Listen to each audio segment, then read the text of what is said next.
Hello student, welcome to Vedant Academy with me Vivek Khewal. आज हम अपनी एनसीईआरटी की सीरीज में शुरू करने जा रहे हैं एक नया सब्जेक्ट, सिविक्स एंड पॉलिटी, नागरिक शास्त्र और राजनीतिक शास्त्र। अगर हम बात करें 6th क्लास से 8th क्लास तक तो उसमें सिविक्स आती है, और 9th और 10th में डेमोक्रेटिक पॉलिटिक्स, और 11th और 12th में पॉलिटी। तो उसको हम अलग अलग चैप्टर्स के माध्यम से अलग अलग क्लासेस में पढ़ेंगे और समझेंगे कि किस तरीके से नागरिक शास्त्र एनसीईआरटी के लिए इंपॉर्टेंट है, हमारी अलग अलग क्लासेस में इंपॉर्टेंट है, वनडे एग्जाम्स के लिए इंपॉर्टेंट है। और उसमें जो टर्मिनोलॉजी है जो हम यूज करते हैं, अलग अलग आर्टिकल्स है। पॉलिटी का सेक्शन आपको पता ही होगा, वनडे में भी या फिर यूपीएससी और पीसीएस जैसे एग्जाम्स में पॉलिटी का सेक्शन एक बड़े एरिया को कवर करता है। यूपीएससी की बात करूं तो लगभग 10 से 15 सवाल, और पीसीएस की बात करूं तो लगभग 20 से 25 सवाल तक पॉलिटी का सेक्शन कवर करता है, including current affairs and static portion. Static portion ज़्यादा सब कवर करता है, और जो हमारा करंट अफेयर है वो थोड़ा सा कम। नए नए एक्ट बनते हैं, पार्लियामेंट है, राष्ट्रपति है, एग्जीक्यूटिव, लेजिस्लेटिव, जुडिशियरी है, वो सब हम इसमें कवर करेंगे। हमारा कॉन्स्टिट्यूशन है उसको कवर करेंगे। अलग अलग चीज़ों पर, मुद्दों पर चर्चा होगी। और शुरुआत करेंगे 6th क्लास से। आज हम हमारी 6th क्लास की स्टार्टिंग करेंगे पहली यूनिट से। पहली यूनिट है हमारी डाइवर्सिटी, जो कि 2 चैप्टर में डिवाइडेड है। पहला चैप्टर है हमारा यूनिट 1 है डाइवर्सिटी, उसका पहला चैप्टर है अंडरस्टैंडिंग डाइवर्सिटी, और दूसरा चैप्टर है डाइवर्सिटी एंड डिस्क्रिमिनेशन। शुरू करते हैं अपना पहला chapter, understanding diversity. Look around you in the classroom, do you see anyone who looks exactly like you do? In this chapter you will learn that people are different from each other in many ways. Not only they look different, but they might also belong to different religion, different culture and religious background. These differences enrich our lives in many ways and also make them more fun. All these different people who come from all kind of backgrounds, belongs to all kind of religions and cultures, help to make India so interesting and so diverse. What does diversity add to our life?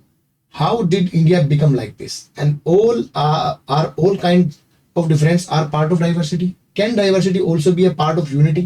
Read this chapter to find some answer. ये जो questions हैं, इन questions का ही answer हमें इस chapter में ढूंढना है। Diversity क्या है?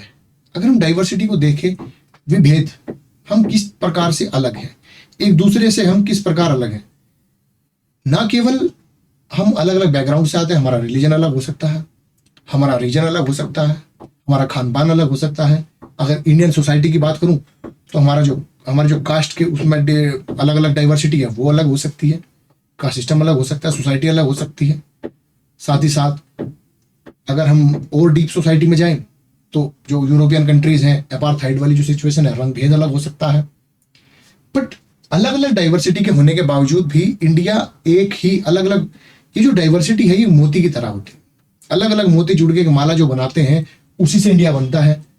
और इंडिया के बारे में बात कही जाती है, जो आगे भी आप पढ़ेंगे, यूनिटी इन डाइवर्सिटी, अनेकता में एकता, कि हमारे यहाँ अनेकों लोग, इवन कई बार गांव में आपने सुना होगा, कुछ कहावतें कही जाती है कि कोस कोस पे बदले वानी, कोस कोस पे पानी, कि कुछ ही दूरी पे चलने के बाद हमारे यहाँ पानी तक बदल जाता है और आदमी की लैंग्वेज जो हम बोल रहे हैं, हमारी मदर टंग है, वो बदल जाती है। फॉर एग्जाम्पल, अगर आप यूपी से आते हैं तो यूपी में भी अलग अलग प्रकार की लैंग्वेजेस है, मदर टंग है बोलने वाली। लिखने वाली की बात करूँ तो हिंदी है, उर्दू है, इंग्लिश है। लोग बोलते हैं खड़ी बोली, ब्रज, अवधी, भोजपुरी, मैथिली तक बोलते हैं। हरियाणा में हरियाणवी, पंजाब में पंजाबी। तो ये एक डाइवर्सिटी क्रिएट करती है। साथ ही साथ हमारा फिजिक अलग हो सकता है, हमारा खाना पीना अलग हो सकता है। साउथ इंडिया में ज़्यादा चावल खाते हैं और नॉर्थ इंडिया में ज़्यादा जो हमारे गेहूं का जो प्रोडक्ट है वो ज़्यादा यूज करते हैं स्टेपल फूड की तरह। तो ये हमारी डाइवर्सिटी को शो करता है। हमारे पास अलग अलग क्वेश्चन इसमें मिलेंगे। क्या क्वेश्चन है? What does diversity add to our life? Diversity होने से हमारे जीवन पर क्या प्रभाव पड़ता है, क्या उसमें ऐड होता है। How did India become like this? India ऐसा कैसे बनता है, मतलब किस तरीके से बना? इतना डाइवर्स कंट्री है इंडिया, चाहे वो ज्योग्राफिकली हो, हिस्टोरिकल हो, रिलीजन बैकग्राउंड से हो, या कास्ट की बात करें, एथनिसिटी की बात करें, रीजन की बात करें, अलग अलग खान पान की बात करें, क्लोथ्स की बात करें, कपड़ों की बात करें, तो हर जगह हमें डाइवर्सिटी देखने को मिलती है। All are kind of difference a part of diversity. क्या सभी प्रकार के जो डिफरेंसेस है, क्या वो डाइवर्सिटी का पार्ट हैं? Can diversity also be the part of unity? क्या हम अनेकता से एकता में जा सकते हैं? क्या जो हमारी विभिन्नता है, विभेद है हम आपस में, अलग अलग जो तरीका है हमारा दिखने का, देखने का नजरिया जो है हमारा, क्या वो हमें एक एकता की तरफ अग्रसर करता है? एक ही धागे में, एक ही माला में पिरो देता है? देखते हैं। इस एग्जाम्पल के बाद।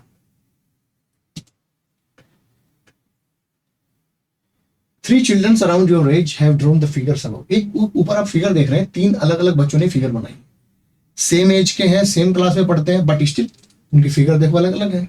तो ये उनकी क्या है, जो माइंडसेट है उनका वो अलग अलग है। The chances that a drawing is quite different from other three which you can see are quite different from each other. This is because each one of us has a unique drawing style. उन तीनों ने अलग अलग drawing बनाई। क्यों बनाई?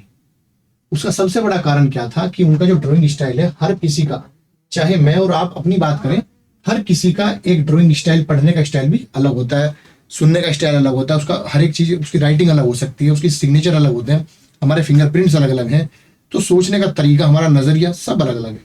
आगे हम और ज्यादा एग्जाम्पल इस बारे में पढ़ेंगे।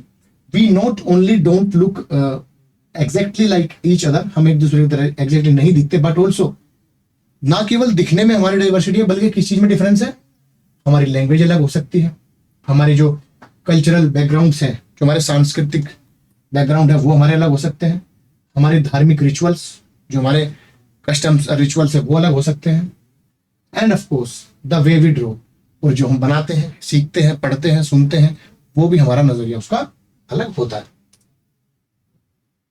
उसी डाइवर्सिटी, इस अलग होने को, इस डिफरेंट होने को क्या बोलते हैं? डाइवर्सिटी। यही डाइवर्सिटी, इसी डाइवर्सिटी के बारे में हम पूरे चैप्टर में पढ़ेंगे, समझेंगे कि डाइवर्सिटी है क्या, किस तरीके से रोल प्ले करती है सोसाइटी में, कंट्री में, कंट्री को एक बनाने में किस तरीके से इसका रोल है, सोसाइटी को शेप करने में किस तरीके से इसका रोल है, तो वो सब हम पढ़ेंगे डाइवर्सिटी के बारे में। अब एक कन्वर्सेशन चलती है कि क्लासरूम में अलग अलग, अगर हम एक क्लासरूम की बात करें, आप ही की क्लासरूम की अगर मैं बात करूं, तो कितने सारे स्टूडेंट्स रहे होंगे आपके, नर्सरी से लेकर 12th तक, या आप हो सकता है आप 6th क्लास में पढ़ रहे हो सकता है आप किसी एग्जाम की प्रिपरेशन कर रहे हो। कितनी तरह के स्टूडेंट आपके साथ रहे? क्या सभी आपके दोस्त बन गए? नहीं बने। उनमें से कुछ लोग ही आपके फ्रेंड बने, और उन फ्रेंड्स में भी कुछ ही लोग ऐसे होंगे जो आपके बेस्ट फ्रेंड रहे, और उन बेस्ट फ्रेंड्स में भी सबसे ज्यादा कि कुछ लोग ही ऐसे रहे होंगे। समझो फॉर एग्जाम्पल आपके पूरी लाइफ टाइम में 50 दोस्त बने, 50 दोस्त में से 10 आपके बेस्ट फ्रेंड बने, और 10 में से 2 ऐसे दोस्त हैं जो आज तक भी आपके साथ है, या हो सकता है किसी के साथ तो एक भी ना हो। तो ये सब उनकी डाइवर्सिटी है। पहले आप एक क्लास में पढ़ते थे, बट आप अलग अलग घरों से आते थे, अलग अलग नजरिए थे, दिखने में अलग अलग थे, आपके पढ़ने का तरीका अलग अलग था। उसके बाद क्या हुआ कि आपने अलग अलग स्ट्रीम्स ली, किसी ने साइंस ली, किसी ने कॉमर्स ली, किसी ने आर्ट्स ली, वो भी एक डाइवर्सिटी है। साथ ही साथ आप अलग अलग रिलीजन से आते थे, कोई हिंदू हो सकता है, कोई मुस्लिम हो सकता है, कोई सिख हो सकता है, वो भी एक अलग है। अलग अलग आप गाँव से आते थे, अलग शहर से आते होंगे, अलग सोसाइटी से आते होंगे, अलग आपका बैकग्राउंड रहा होगा, आपके माता पिता अलग अलग तरह के जॉब करते होंगे, तो वो सब भी आपकी डाइवर्सिटी है। हर एक तरह का अलग होना एक डाइवर्सिटी को शो करता है। अब बात देखने की ये है कि ये डाइवर्सिटी किस तरीके से यूनिटी में कन्वर्ट होती है, किस तरीके से हमारे, मतलब इसका रोल प्ले क्या है, क्या ये रोल प्ले करती है अलग अलग जीवन में, कि हमारा अलग अलग होना क्यों जरूरी है। हम एक भी हो सकते थे, एक तरह से सोच सकते थे, बट फिर भी हमारा अलग अलग होना क्यों जरूरी है, वो देखते हैं। अब मेकिंग फ्रेंड्स की बात करें, दोस्त बनाने में, अब जब हम दोस्त बनाते हैं तो ऐसा तो नहीं कि हम किसी को भी दोस्त बना लें, कम से कम कुछ सिमिलैरिटीज हमारे बीच में होंगी, तभी हम एक दूसरे के दोस्त बनाते हैं। ये सब इसमें दिया गया है। एक इसमें बात आती है समीर 1 एंड समीर 2, मतलब 2 बच्चे हैं, उनका नाम भी दोनों का समीर है, उनके बारे में पढ़ेंगे किस तरीके से वो अलग अलग है।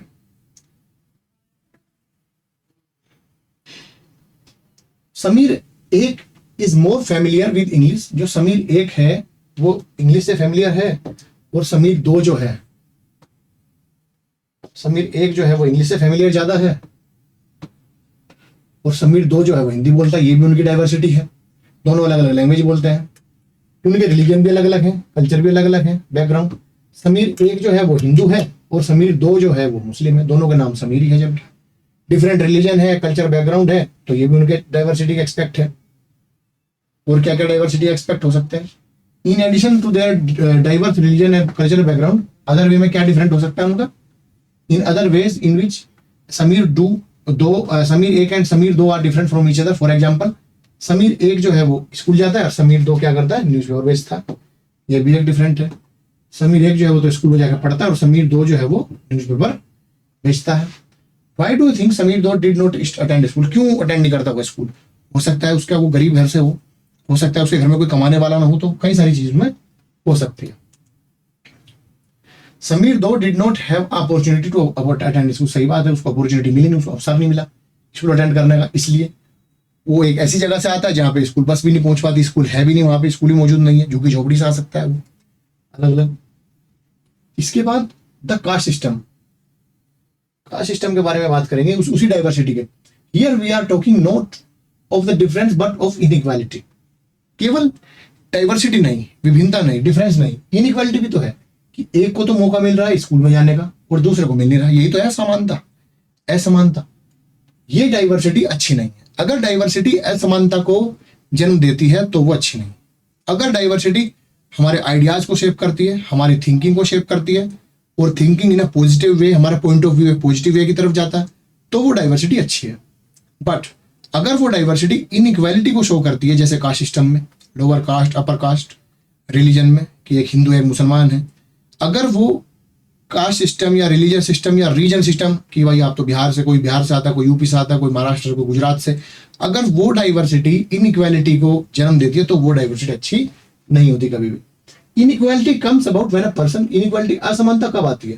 When a person does not have resources and opportunity that are available to other person. जब किसी एक व्यक्ति के पास वो अवसर, वो संसाधन ना हो जो दूसरे के पास अवेलेबल है, वो ना हो, तो वो क्या करती है? असमानता को जन्म देती है। कास्ट सिस्टम, कास्ट सिस्टम के बारे में बात करेंगे। जो वर्ण व्यवस्था हमारे देश में एग्जिस्ट करती है, हमारे समाज में एग्जिस्ट करती है, वो भी इनइक्वालिटी का एग्जाम्पल है, असमानता का एक उदाहरण है। According to this society was divided into different groups depending upon their work. जो समाज है हमारा अलग अलग काम के हिसाब से बटा हुआ था। That people did and they were suppose to remain in this group. और क्या समझा गया कि अब उन्हें हमेशा यही काम करते रहना है, उनके बच्चों को भी, उनके बच्चों को। So if your parents were potters, अगर आपके पेरेंट्स कुम्हार थे, you could only become potter, तो आप एक कुम्हारी बन सकते हो, नथिंग एल्स, उसके अलावा कुछ नहीं बन सकते। ये हमारा वर्ण व्यवस्था था और यही थी असमानता को जन्म देती थी। कि समझो कोई पोटर का बच्चा है, वो पढ़ना चाहता है, डॉक्टर बनना चाहता है, इंजीनियर बनना चाहता है, मगर नहीं बन पाता। क्यों? क्योंकि समाज ने एक ऐसी व्यवस्था डेवलप की है जिसकी वजह से कुम्हार का बेटा कुम्हारी बनेगा।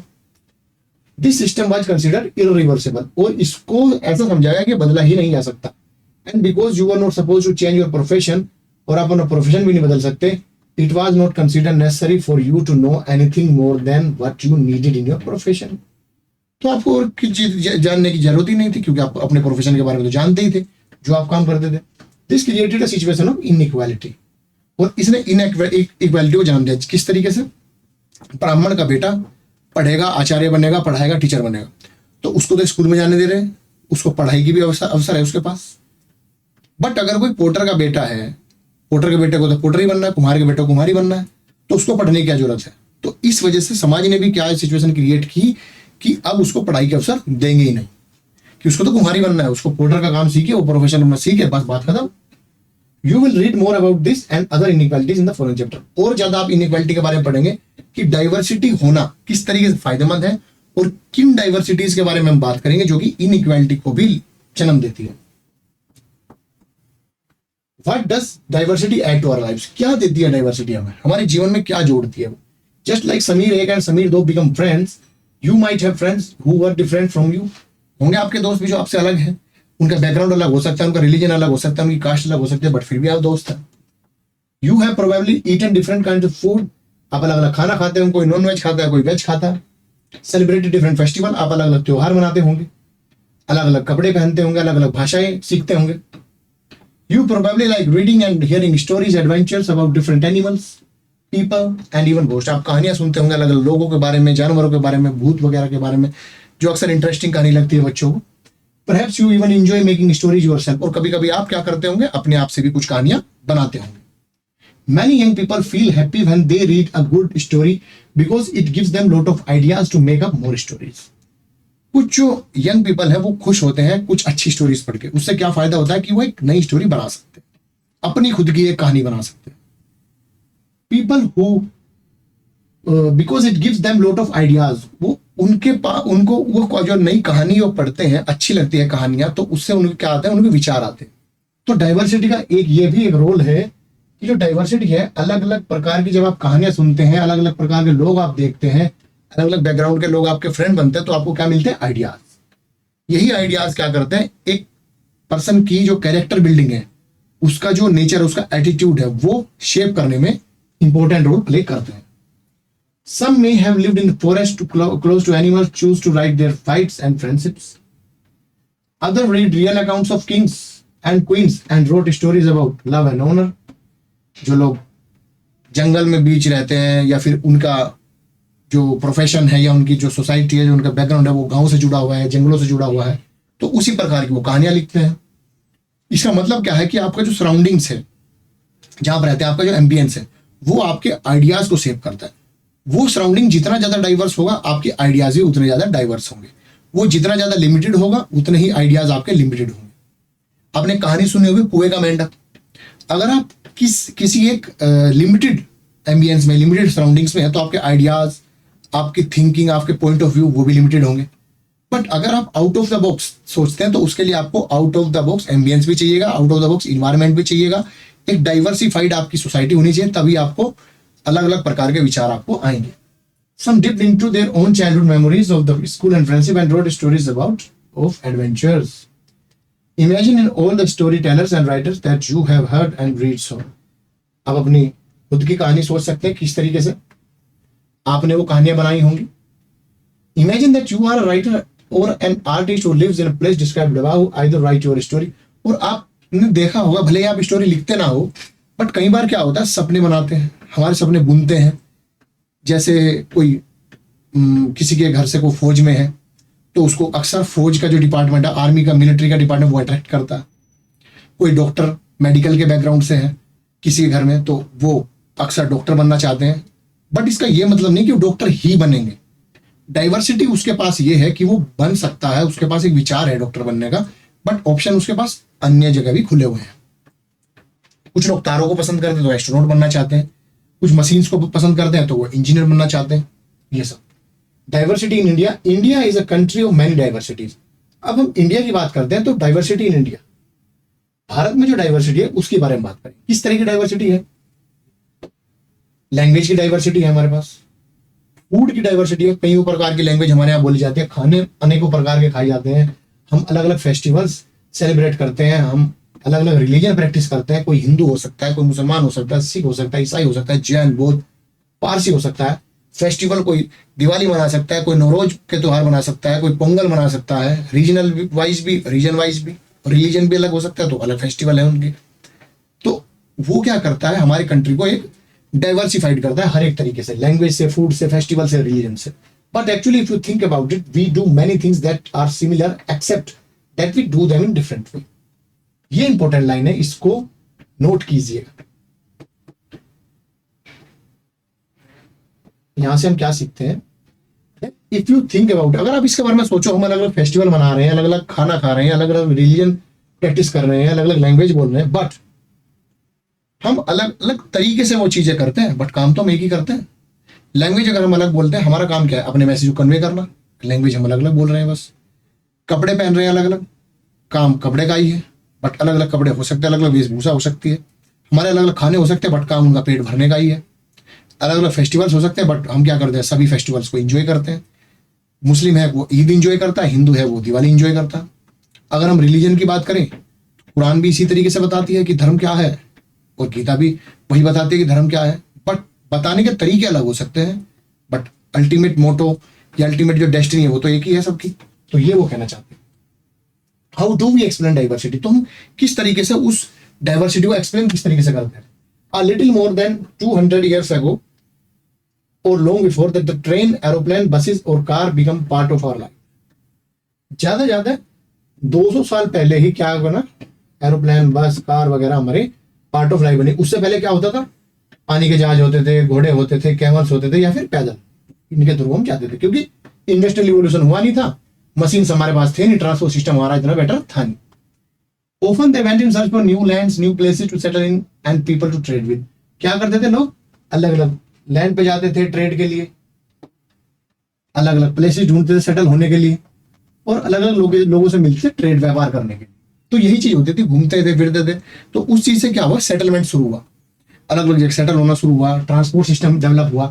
तो ये हमारी डाइवर्सिटी को क्या किया कि जब लोग, समझो कि इंडिया का एग्जाम्पल अगर हम लेते हैं, तो इंडिया में जो मुगल्स आए, उससे पहले सल्तनत काल के अलग अलग तुर्क आए, अरब आए, उन्होंने क्या डाइवर्सिफाइड किया? उन्होंने डाइवर्सिफाइड किया हमारे यहाँ के मोन्यूमेंट्स को, हमारे जो कंस्ट्रक्शन है हमारा वो डाइवर्सिफाइड हुआ। उसके बाद में अंग्रेज आए, हमारे यहाँ टेक्नोलॉजी लेके आए, ट्रेन्स आई, तो डाइवर्सिटी लेके आए। वो बात अलग है कि उसके दुष्परिणाम क्या थे, उसके बैड इफेक्ट्स क्या थे, प्रोज एंड कॉन्स क्या थे, उस पर आप बात नहीं करेंगे। बट डाइवर्सिटी को उन्होंने किस तरीके से और ज्यादा डाइवर्स किया, वो हम यहाँ से जानना चाहते हैं। Sometimes as they began to make their homes in new places, people began to change a little, and at other times they managed to do things in old ways. कई बार लोग अपने आप को बदलना भी नहीं चाहते, वो अपने पुराने तरीके से ही काम को करना चाहते हैं। मोस्ट प्रोबेबली एग्जांपल है जैसे कि हमारा ट्राइबल एरियाज है, फार्मिंग, आज भी वहां पे झूम कल्टीवेशन, जो स्लैश एंड बर्न फार्मिंग है, वो अब भी डेवलप होती है हमारी। उसके बाद में their languages, their food, music, religion become a mix of old and new. और क्या हो जाता है कि वो कल्चर का एक मिक्स हो जाता है, came something new and different. For example, Arab से लोग आए, अरब से लोग भारत में आए, उनका भी एक अपना म्यूजिक था, भारत का भी एक म्यूजिक था। उन दोनों म्यूजिक को मिला के न्यू एंड ओल्ड क्या बना दिया हमने? हिंदुस्तानी म्यूजिक। उसको बोलते हैं हिंदुस्तानी म्यूजिक। ये एक मिक्सअप है किसका? इंडियन आर्ट का और पर्शियन आर्ट का, Hindustani music. Similarly diversity also came about when people adapt their lives to geographical area. कई बार क्या होता है कि अलग ज्योग्राफिकल एरिया से आए हुए लोग जब दूसरे ज्योग्राफी में जाते हैं तो वो वहां पे मिक्स कर लेते हैं, डाइवर्सिटी को अडेप्ट हो जाते हैं वहां की रीजन से। For example, living near the sea is quite different from living in the mountain area. बिल्कुल, अगर कोई समुद्र के पास रहता है और अगर कोई माउंटेन एरिया में रहता है, पहाड़ों पर रहता है, तो उन दोनों की लाइफ अलग अलग है, वो उन दोनों की लाइफ एक दूसरे से डाइवर्स है। एक एग्जांपल से समझेंगे। यहाँ पे एक एग्जांपल दिया हुआ लद्दाख और केरला। क्या समझेंगे हम इसमें कि let us try to understand what we mean when we say that historical and geographical factor influence the diversity of a region. किसी जगह के ऐतिहासिक जो उनके फैक्टर्स हैं और जो भौगोलिक फैक्टर्स हैं, ऐतिहासिक फैक्टर और भौगोलिक फैक्टर किस तरीके से एक क्षेत्र को और ज्यादा उसकी डाइवर्सिटी को किस तरीके से शेप करते हैं, इस तरीके से इन्फ्लुएंस करते हैं। लद्दाख का एक एग्जांपल है और एक केरला का एग्जांपल है, देखते हैं किस तरीके से। Ladakh is a desert in the mountain east of Jammu and Kashmir. Very little agriculture is possible here since this region does not receive any rain and is covered in snow for a large part of year. बारिश यहाँ पे बहुत कम होती है but ज्यादातर साल में यहाँ पे बर्फबारी होती रहती है, मतलब बर्फ से ढका रहता है पूरा एरिया, इसीलिए इसको ठंडा रेगिस्तान भी बोला जाता है। There are very few trees that can grow in the region for drinking water. People depend on melting snow. जब बर्फ पिघलता है तब समर में पानी आता है, तब उसके पानी के ऊपर वो डिपेंड करते हैं। People here keep sheep. यहाँ पे वो भेड़ और बकरी रखते हैं अपने लिए, किसके लिए? पश्मीना ऊन। ये उनका ट्रेड है। ट्रेड उनका क्या है? पश्मीना ऊन का। और अगर हम उनकी रोजमर्रा की जिंदगी, लाइवलीहुड की बात करें तो वो क्या करते हैं? हस्बेंड्री करते हैं। किनके? एनिमल हस्बेंड्री उनकी क्या है? शीप और गोट, एनिमल हस्बेंड्री। पशुपालन जो करते हैं वो किसका करते हैं? शीप और गोट का। This wool is prized and pashmina shawl cost lot of money. जो पश्मीना सोल उससे बनते हैं वो बिकता भी है मार्केट में अच्छे खासे दामों में। The people in Ladakh carefully collect the wool of goats and sell this traders from Kashmir. Kashmir के व्यापारियों को वो जो ऊन है वो बेच देते हैं। पश्मीना सोल आर चीफली वोन इन कश्मीर, और कश्मीर में वो सोल बनाए जाते हैं। द पीपल ईट मीट, उनका खाना कैसा है? खाने को देखते हैं। Meat and milk product, milk product और दूध का जो प्रोडक्ट है, मीट खाते हैं, वो दूध के प्रोडक्ट खाते हैं जैसे कि cheese, butter. Each family own some goats, cows, yak, उनके पास बकरी है, गाय है, याक है, वही उनकी एनिमल हस्बेंड्री, वही उनकी लाइवलीहुड को चलाता है। ऐसा क्यों है? Being a desert did not mean that Ladakh did not attract its share of traders. इसका मतलब ये नहीं कि वो डेजर्ट है तो वहां पे व्यापारी नहीं आते। It was considered a good trade route as it had many passes through which caravans travel to what is today called Tibet. Tibet जाने के लिए लद्दाख एक दर्रे की तरह यूज किया जाता था, और ऐसा नहीं है कि लद्दाख रेगिस्तान है तो वहां पे ट्रेडर्स नहीं पहुंचे, ट्रेडर्स आते थे तिब्बत से। These caravans carried textile and spices, raw silk and carpets। और किस चीज का व्यापार वहां पे होता था? वो भी बड़ा इंपॉर्टेंट है। टेक्सटाइल का, मसालों का, रो सिल्क का और कारपेट, दरीचे जिसको बोलते हैं, उनका ट्रेड वहां पे होता था। Buddhism reached Tibet via Ladakh. अब देखो यहाँ पर रिलीजियस डाइवर्सिटी की बताएंगे कि वहां पे कौन सा रिलीजन पहुंचा, बुद्धिस्ट। तिब्बत रिच लद्दाख से ही होके जो तिब्बत में जो बुद्धिज्म पहुंचा वो वाया लद्दाख होते हुए पहुंचा। Ladakh is called little Tibet, इसीलिए लद्दाख को छोटा तिब्बत भी कहा जाता है। Islam was introduce in this region more than 400 year ago, और 400 साल पहले तिब्बत में लद्दाख में इस्लाम भी इंट्रोड्यूस हुआ। There is significant Muslim population here, और अच्छी खासी मुस्लिम पॉपुलेशन वहां पे देखी जा सकती है। Ladakh has a very rich oral tradition of song and poems. Local version of Tibet national epic, उनका जो Kesar saga are perform and sung by both Muslim and Buddhist. अब उनका जो लद्दाख के जो लोग हैं वहां का जो एक महाकाव्य है केसर सागा, उसको दोनों ही गाते हैं, मुस्लिम भी गाते हैं और बुद्धिस्ट भी गाते हैं। रिलीजन की डाइवर्सिटी है, ईटिंग की डाइवर्सिटी है, बट मुस्लिम और बुद्धिस्ट दोनों एक जगह यूनाइट कहाँ हो जाते हैं, केसर सागर के पास आके। अब केरला की बात करते हैं। Kerala is a state in south west corner of India. It is surrounded by sea on one side and hills on other side. एक तरफ समुद्र है केरला के, एक तरफ हिल है। अ नंबर ऑफ स्पाइसेस, मसाले यहाँ पे मसाले मिलते हैं, कौन कौन से, पेपर, काली मिर्च मिलती है, लौंग मिलती है, इलायची मिलती है, grown on hills. It is a spice that made this region 2000 year ago and he is credited in this region an attractive place for the traders. व्यापारियों के लिए एक अट्रैक्टिव प्लेस था। जो जूइश और अरब ट्रेडर्स थे सबसे पहले यहाँ पे आए थे। Apostle of Christ saint Thomas is believed to have come here nearly 2000 year ago. जो सेंट थॉमस है, जो क्राइस्ट का अपोस्टल है, वो कब आए थे यहाँ पे, 2000 साल पहले। Is credited to with bring Christianity to India.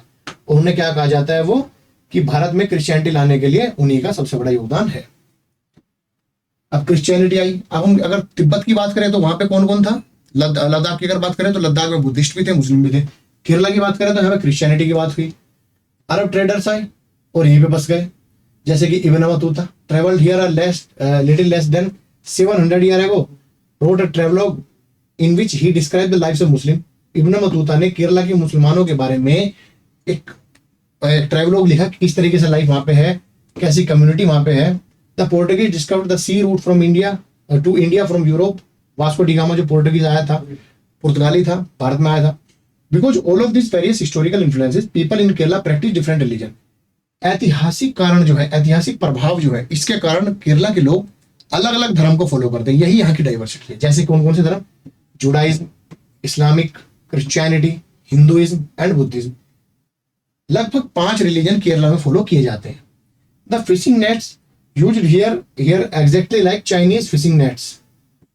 चीना वाला जो फिशिंग नेट यहाँ पे यूज की जाते हैं वो चाइनीज फिशिंग नेट्स की तरह यूज किए जाते हैं। Even the utensil use for frying is called cheena chatti. It is believe that word cheen would have come from China. जो चीन जो वर्ड है वहां पे जो यूटेंसिल के लिए भी यूज किया जाता है, नेट के लिए भी यूज किया जाता है, वो कहां से आए होंगे, चीन से आए होंगे।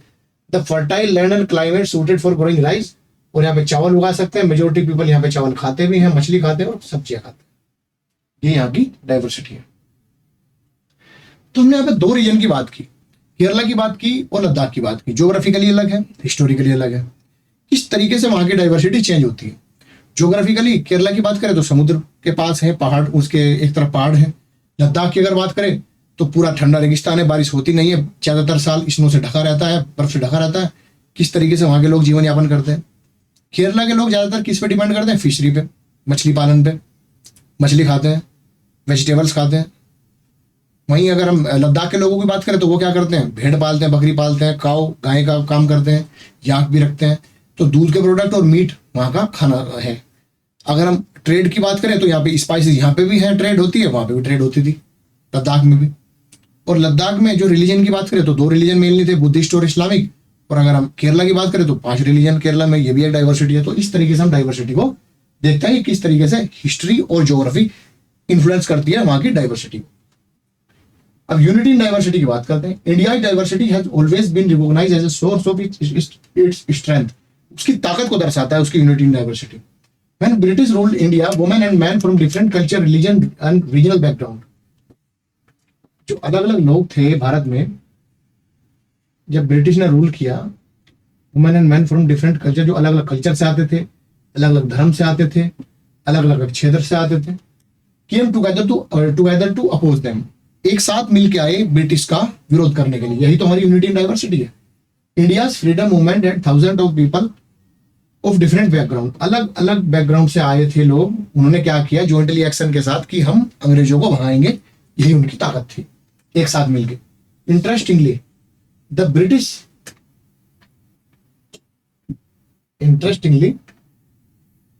British thought that they could divide Indians because they were so different and they then continued to rule them। और ब्रिटिश ने क्या सोचा कि उनको अलग अलग करो, उनको डिवाइड करो और उनके ऊपर रूल करो। जैसे कि आपने सुना होगा divide and rule.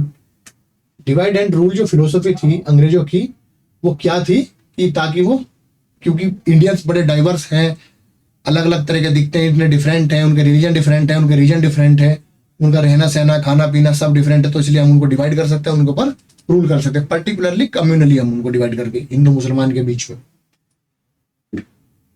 This song, ये एक सॉन्ग है, don't forget the days of blood O friend in the midst of your happiness remember to shed our tears for us. ये आप पूरा एक सॉन्ग है। क्या है? दिस सॉन्ग वाज सung after Jallianwala Bagh massacre in Amritsar in which a British general open fire open. Jallianwala Bagh हत्याकांड आपने सुना होगा।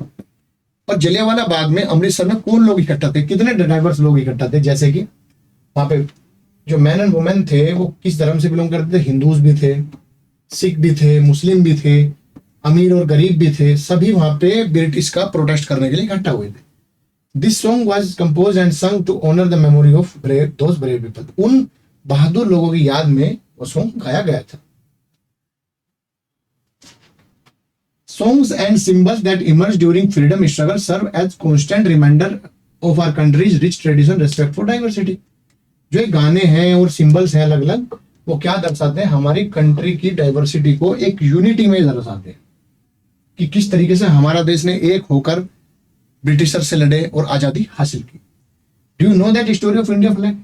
इंडियन फ्लैग की स्टोरी आप जानते होंगे, उसमें भी हमने तीनों रंगों को रखा। It was use as symbol of protest against British by people everywhere. वो सबसे पहले क्या यूज होता है? ब्रिटिश के खिलाफ प्रोटेस्ट करने के लिए लोगों ने उस झंडे का यूज किया। In his book the discovery of India, एक जवाहरलाल नेहरू हमारे भूतपूर्व प्रधानमंत्री पंडित जी, उनकी किताब है डिस्कवरी ऑफ इंडिया, भारत एक खोज, जवाहरलाल नेहरू। उनमें क्या कहते हैं कि Indian unity is not something impose from outside but rather, India की जो यूनिटी है, भारत की जो एकता है, वो कोई ऐसी एकता नहीं है जो बाहर से लाई गई है, बट कैसी है वो? It was something deeper with in its fold, widest tolerance of beliefs, customs was practiced and every variety acknowledged and even encouraged। हमारी यूनिटी कैसी है? वो इस तरह की एकता है कि हम हर एक विभिन्नता को, हर एक विभेद जो डाइवर्सिटी है उसका सम्मान करते हैं और उसको एनकरेज करते हैं, चाहे वो रिलीजन की डाइवर्सिटी हो, चाहे वो रीजन की डाइवर्सिटी हो, ईटिंग की डाइवर्सिटी हो, क्लोथिंग की डाइवर्सिटी, किसी भी प्रकार की डाइवर्सिटी को इंडियंस एडमायर करते हैं, एनकरेज करते हैं, प्रमोट करते हैं। वही हमारी एकता की मिसाल है, वही हमारी एकता की फाउंडेशन है। It was Nehru who coined the phrase unity in diversity to describe the country. और भारत को डिस्क्राइब करने के लिए, भारत का वर्णन करने के लिए जवाहरलाल नेहरू जी पहले व्यक्ति थे जिन्होंने इस टर्म का यूज किया, यूनिटी इन डाइवर्सिटी, अनेकता में एकता का इंपॉर्टेंट है। और इनकी बुक का नाम जो है डिस्कवरी ऑफ इंडिया, ये भी इंपॉर्टेंट है, इसको भी नोट कीजिएगा। India's national anthem Rabindranath Tagore ji ने कंपोज किया, another expression of unity of India.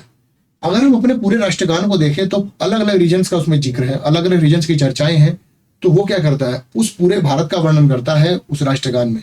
वो भी एक यूनिटी इन डाइवर्सिटी का एक उदाहरण है, यूनिटी ऑफ इंडिया का एक उदाहरण है। In what way national anthem describe unity, ये आप डिस्क्राइब कर सकते हैं किस तरीके से कि अलग अलग रीजन्स का, जैसे द्राविड़, उत्कल, बंगा। द्राविड़ मतलब जो इलाका तीनों तरफ से समुद्र से घिरा हुआ है, यानी कि पेनिनसुलर इंडिया। उत्कल मतलब उत्तर का इलाका, और बंगा मतलब बंगाल का इलाका। इस तरीके से तो हर नदियों के नाम भारत के तमाम, पंजाब, सिंधु, गुजरात, मराठा, आप पढ़ते होंगे कि पंजाब का जिक्र है, सिंधु का जिक्र है जो अब पाकिस्तान में है, हालांकि मराठा का जिक्र है, महाराष्ट्र का, गुजरात का जिक्र है। तो एक हमारे पूरे राष्ट्रगान में हमारे पूरे भारत का वर्णन लगभग आ जाता है, तो वो भी एक इंडिया की यूनिटी दर्शाता है। तो ये चैप्टर हमारा कंप्लीट हुआ यूनिट 1 का। और अगला चैप्टर हम पढ़ेंगे अब डाइवर्सिटी एंड डिस्क्रिमिनेशन अगली क्लास में। तो आज का चैप्टर आपको किस तरीके से समझ में आया, कोई डाउट अगर आए तो वो सब आप लिख सकते हैं। बस यही समझिएगा कि जब हम डाइवर्सिटी को समझते हैं, इसका मतलब और कुछ नहीं, यही है कि हम कैसे एक दूसरे से अलग हैं, वो अलग होना हमें क्या सिखाता है, हमारी लाइफ में क्या रोल प्ले करता है, उस अलग होने का हम किस प्रकार सम्मान करते हैं, वो अलग होना किस प्रकार हमारी यूनिटी इन डाइवर्सिटी को दर्शाता है और भारत को एक बनाता है इतना डाइवर्स होने के बावजूद भी। तो आज की क्लास के लिए इतना ही, धन्यवाद।